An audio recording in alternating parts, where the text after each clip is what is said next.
Nga një medikament për trajtimin e diabetit tip 2 në një trend shqetësues, Ozempic po përdoret masivisht nga të rinjt për rënje të shpejtë në peshë. Përdorimi i këtij medikamenti pa konsult me mjekun specialist mund të sjellë një sër efektesh negative në shëndet. Efektet anësore fillojnë që nga më të thjeshta, që mund të jenë të vjella, të përzjera, nauze, lodhje, por mund të shkojnë dhe deri në të rënda, deri në stimulim të kancereve të caktuara të organizmit, pra të sëmundjeve neoplazike, sëmundjeve malinje të organizmit, mund të japin dëmtime të rënda të pankreasit, mund të japin dëmtime të rënda të strukturës trupore, sepse shpesh herë kur bjen në peshë individi,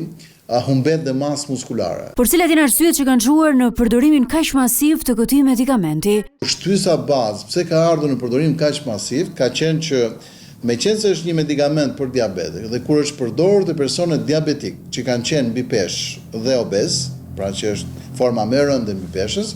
atëherë është parë që këto smurje vetëm që kanë qenë mirë me shifrat e sheqerit, po kanë humbur dhe peshën trupore. Edhe në këtë rast në thonjza kanë bërë zili te pjesa e tjerëve që kanë qenë mbi peshë, po pa qenë diabetik, dhe e kanë parë të arsyeshme për ta përdorur. Bluzat e bardha këshillojnë që një medikament i tillë të mos përdoret pa u konsultuar më parë me mjekun. Kjo pasi vetëm ai mund të gjykojë nëse është i nevojshëm apo jo përdorimi i tij, si duhet marrë dhe me cilat medikamente duhet kombinuar.